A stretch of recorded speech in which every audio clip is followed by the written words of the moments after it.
உயிர் என்றால் என்ன? உயிர் உடம்பில் எங்கே உள்ளது? அப்புறம் கான்சியஸ்னஸ், ஒரு மனிதனுக்கு கான்சியஸ்னஸ்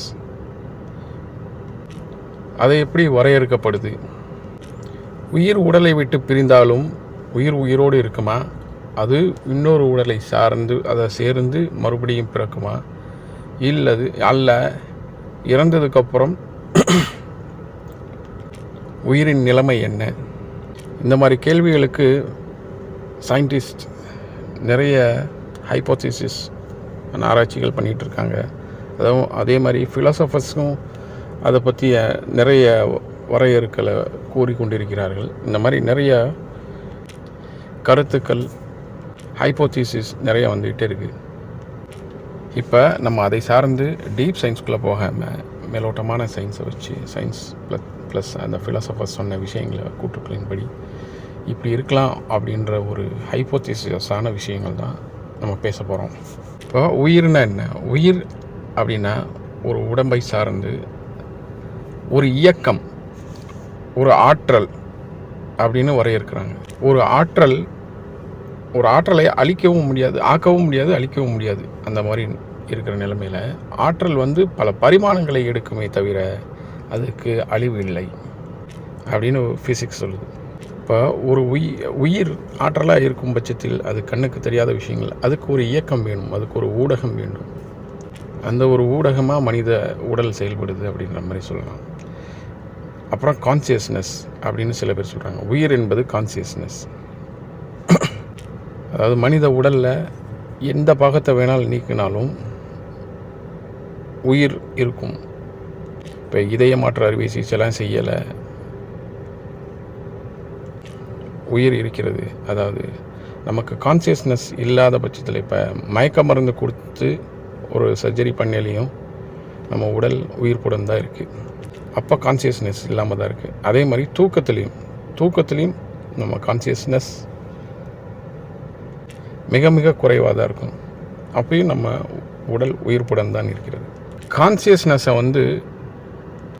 எதோட தொடர்பு படுத்தலாம் அப்படின்னு பார்த்தா நியூரான்ஸ் மூளையின் செயல்பாட்டில் முக்கிய பங்கு எடுக்கிறது நியூரான்ஸ் உடம்பில் கிட்டத்தட்ட 130 150 மில்லியன் நியூரான்ஸ் இருக்குன்றாங்க. சென்ட்ரல் நர்வஸ் சிஸ்டத்தில் ஒரு 15 to 20 பில்லியன் மற்றும் மூளையில் கிட்டத்தட்ட ஒரு 86 to 120 பில்லியன் நியூரான்ஸ் இருக்குன்றாங்க. ஒவ்வொரு நியூரான்ஸும் நம்ம பொது விஷயங்களை ஒவ்வொன்றும் கற்றுக்கிறதுலையும் புது நியூரான்ஸ் உருவாகுது. அதை தொடர்ந்து அது 1000 நியூரான்ஸுகளோட கனெக்டிவாக இருக்குது. இப்போ நியூரான்ஸ் என்ன வேலை செய்யுது அப்படின்னா, நம்ம அந்த உடலில் இருக்க அனைத்து குறைகளையும் தீர்த்து வைக்கிறது மட்டும் இல்லாமல் நம்ம என்ன பார்க்குறோம், சென்சரி ஆர்கான்ஸ்கிட்ட இருந்து தோலில் இருந்து என்ன சென்ஸ் பண்ணுறோன்றதை முதற்கொண்டு எல்லாத்தையும் ஸ்டோர் பண்ணி வைக்கிற வேலையை செய்து இன்னொன்று அதுக்குண்டான சொல்யூஷனையும் அது தருது. இப்போ மாடர்ன் சயின்ஸ் உயிர் அப்படின்றா என்ன சொல்கிறாங்க அப்படின்னா, அது ஒன்றா மட்டும் பிரிக்க முடியாது. சின்ன சின்ன உயிரங்கள், அதாவது ஒரு செல் உயிரி பாக்டீரியா, அதுவும் ஒரு உயிர் தான்.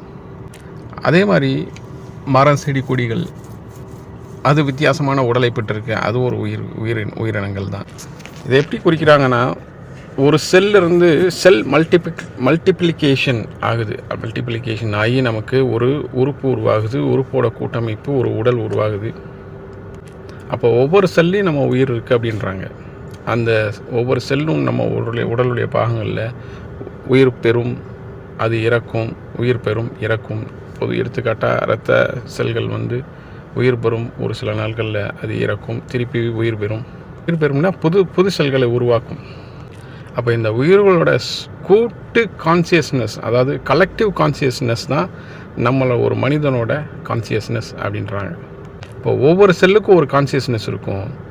அந்த செல்களோட கலெக்டிவ் கான்சியஸ்னஸ் தான் அதை எல்லாத்தையும் கலெக்ட் பண்ணி இந்த மூளை வச்சுக்கிறதோட மொத்த கலெக்டிவ் கான்சியஸ்னஸ் தான் நம்ம மனிதனோட கான்சியஸ்னஸ் அப்படின்றாங்க, மனிதனோட உயிர் அப்படின்றாங்க.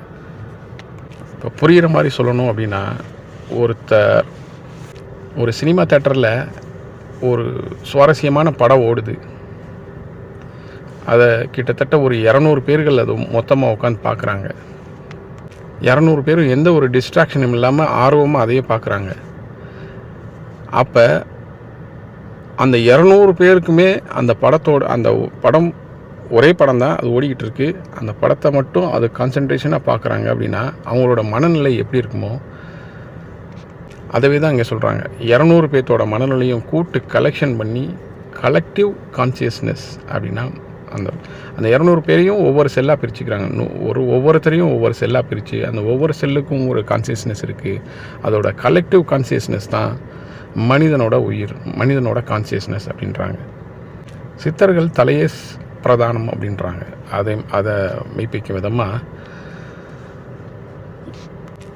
நமக்கு என்னதான் சென்சரி ஆர்கன்ஸ், அதாவது உடல் உறுப்புகள் மூலியமாக நம்ம இன்ஃபர்மேஷனை கலெக்ட் பண்ணாலும் கண் மூலியமாக பார்க்கலாம், நாக்கு மூலியமாக டேஸ்ட்டு உணரலாம், காது மூலியமாக கேட்கலாம். ஆனால் இந்த இன்ஃபர்மேஷன் இது எல்லா செயல்பாடுமே மூளையில் தான் நடைபெறும். அதான் நியூரான்ஸோட தொடர்பு இருந்தால் மட்டும்தான் அது மூளையில் தான் அதோட இடம் இருக்குது. அதாவது நீங்கள் என்ன ஸ்மெல் உணர்றீங்கன்றதை மூளை தான் சொல்லும், மூக்கு சொல்லாது. இப்போ அதுக்கு உதாரணமாக ஒருத்தர் தூங்கி கொண்டிருக்கிறார், அதாவது மயக்க நிலையில் இருக்கார் அப்படின்னா அவருக்கு மூக்கு இருக்கும். அவர் மூக்கு பக்கத்தில் எதை கொண்டு போய் வச்சாலும் அவரால் நுகர முடியாது. ஏன்னா நியூரான்ஸோட செயல்பாடு தடைபட்டிருக்கு அப்படின்னு சொல்லலாம். அதே மாதிரி அவர் நாக்கில் எது வச்சாலும் அவரால் அந்த டேஸ்ட்டை உணர முடியாது. ஏன்னா நியூரான்ஸோட செயல்பாடு தடைபட்டிருக்கு. அப்போ நமக்கு என்ன தான் சென்சரி ஆர்கன்ஸ் இருந்தாலும் அதை தெரிஞ்சுக்கிற விஷயங்கள், டேட்டா ஸ்டோரேஜ் எல்லாமே மூளையில் தான் இருக்குது. இன்னும் ஒரு படி மேலே போய் ஒரு அறிவியலாளர் சொல்கிறாரு, நம்ம கான்சியஸ்னஸ் இங்கேருந்து நம்ம பார்க்குற விஷயங்கள் ஓகே, இங்கேருந்து நமக்கு வரலை, மல்டிவர்ஸ்லேருந்து வருது, அங்கேருந்து இதான் சிக்னல்ஸ் நம்ம மூளைக்கு வருது, மூளையில் ரிசர்வ் பண்ணி நம்ம கான்சியஸ்னஸ் இருக்குது. இந்த கான்சியஸ்னஸ் எப்போ வேணாலும் ஆஃப் ஆனாலும் நம்ம அங்கே எந்திரிப்போம் அப்படின்றார். இந்த உலகம் அழிஞ்சாலும் அடுத்த உலகத்தில் நம்மளால் எந்திரிக்க முடியும் அப்படின்றார். அதே மாதிரி குரான், பைபிள், தோரா சொல்லில் அதாவது மனிதனை படைத்து, அதாவது மண்ணால் படைத்து இறைவனின் உயிரை ஊதினான்.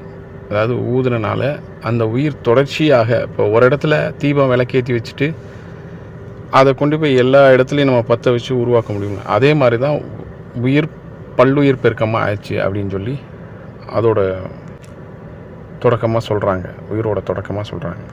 அதோட தொடக்கமாக தான் இப்போ உயிர் நம்ம கருவில் உருவாகியில் பிறக்கையில்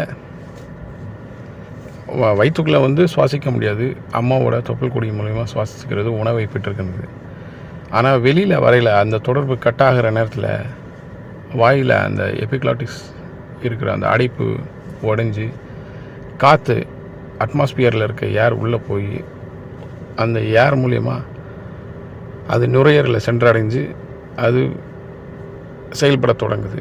அப்போ காற்று தானே அப்படின்னு கேட்டால் காற்றும் இல்லை. இப்போ இறைத்தன்மையை கொண்டு சொன்னோம்னா, இறைத்தன்மை அப்படின்னா உயிர் ஒரு ஆற்றல். அது நான் முன்ன சொன்ன மாதிரி ஒரு விளக்கில் ஃபஸ்ட்டு ஒரு விளக்கில் ஏற்றப்பட்ட ஒளி மாதிரி, அந்த ஒளியை அந்த உயிருள்ள ஒரு ஆற்றல் மட்டும்தான் இன்னொரு உயிருள்ள ஆற்றலை உருவாக்க முடியும். அதிலிருந்து நிறைய விளக்குகளுக்கு நம்ம ஒளி தர முடியும். அதிலிருந்து பல்லுயிர், அதை ஒரு உயிரை வச்சு பல்லுயிர் பெருக்க முடியும் அப்படின்னு வர்றது. அதே மாதிரி உலகத்தில் இருந்த மல்டிவர்ஸ் ஃபுல்லாகவே கான்சியஸ், அதாவது உயிர் இருக்குது, எல்லாத்துக்குமே உயிர் இருக்குது. ஈவன் பூமிக்கு எல்லாத்துக்குமே, ஈவன் ஆட்டம்ஸ்க்கு எல்லாத்துக்குமே உயிர் இருக்குது அப்படின்ற மாதிரியும் சில அறிவியலாளர்கள் ஹைப்போதிசிஸாக சொல்கிறாங்க.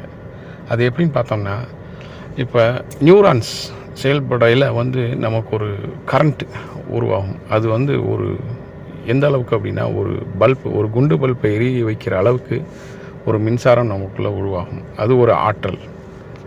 அது அந்த ஒளின்னே வச்சுக்கோங்க. அந்த ஒளி மின்சாரம் ரெண்டையும் கனெக்ட் பண்ணிக்கோங்க. இப்போ இந்த மின்சாரம் இருக்குது. இந்த மின்சாரத்தை நம்ம எந்த ஊடகத்தில் விடுறோமோ அந்த ஊடகம் அதுவாக செயல்படும். இப்போ ஃபேனுக்கு அந்த மின்சாரத்தை கொடுத்தோம்னா ஃபேன் சுத்தம் மட்டும்தான் செய்யும். அதுவே ஒரு பல்பு கொடுத்தோம்னா அது வெளிச்சம் தரும். அதை ஒரு டிவி கொடுத்தோம்னா அது அது ஓட ஆரம்பிக்கும். அதே மாதிரி தான் அந்த உயிர் எதுவாக பிறக்குதோ அதுவாக தான் இருக்கும். இப்போ மரத்துக்கு அந்த மின்சாரம் அந்த உயிர் கொடுக்கப்பட்டுச்சுன்னா மரமாக இருக்கும். மற்ற உயிரினங்களுக்கும் அதே மாதிரி தான். அது எதுவாக அது இன்னொரு பாகம், அது டிஎன்ஏவால் நிர்ணயிக்கப்படுது. வழியாக வர்ற டிஎன்ஏ அதுதான் நம்மளோட ஷேப்பு, நிறம், உருவம். அதே மாதிரி முன்னாடி தோன்றியிருக்கோம், அதாவது முன்னாடி முற்பிறவி இருக்கும் அப்படின்றதுக்கும் இதில் ஒரு சின்ன எடுத்துக்காட்டாக சொல்கிறாங்க. டிஎன்ஏ நினைவுகளை கடத்தாது இருந்தாலுமே அதுக்கு சான்சஸ் இருக்கலாம். அப்படின்ற பட்சத்தில் நம்ம முன்னோர்கள்லேருந்து டிஎன்ஏ மூலியமாக, ஸ்பைரல் டிஎன்ஏ மூலமாக இந்த ஒரு சில நினைவுகள் கடத்தப்பட்டு இருந்திருக்கலாம். இது நிரூபிக்கப்பட்ட உண்மை இல்லை, அப்படி கடத்தப்பட்டிருக்கலாம். அதனாலேயும் நமக்கு பழைய அவங்களோட நினைவுகள் நமக்கும் வந்திருக்க நிறைய சான்சஸ் இருக்குது. இது எல்லாமே ஹைப்போதிசிஸான விஷயங்கள். அதே மாதிரி இயக்கம் அப்படின்றதுக்கு தொடக்கம் இருந்தாலும் அதுக்கு ஒரு முடிவு இருக்கும். இப்போ சுற்றி விட்ட பம்பரம் ஒரு குறிப்பிட்ட நேரம் வரைக்கும் சுற்றிட்டு அது நிற்கும். அதே மாதிரி தான் இந்த பிரபஞ்சம் வெடித்திருக்கு. பெருவெடிப்பு கொள்கை மூலம் அது நிரூபிக்கப்பட்டிருக்கு. அது வெடித்து பெருசாக்கிட்டே வருது. அதோட தொடக்கம் ஆரம்பிச்சிருச்சு, அதுக்கு முடிவும் இருக்குது. அதே மாதிரி தான் பெருவெடிப்பு கொள்கை நடக்கையிலேயே உயிரின்ற ஒரு ஆற்றல் உருவாயிருச்சு. அதுக்கப்புறம் இறைவன் அந்த காலத்தினை படைத்தான் அப்படின்ற மாதிரி சொல்லலாம்.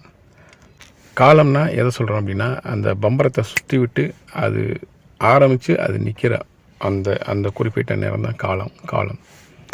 இப்போ அதுக்கு முன்னாடி எப்படி இருக்கும்? அதுக்கு முன்னாடி காலம் இல்லையா அப்படின்ற கேள்விக்கு இல்லை. அதே மாதிரி இறைவன்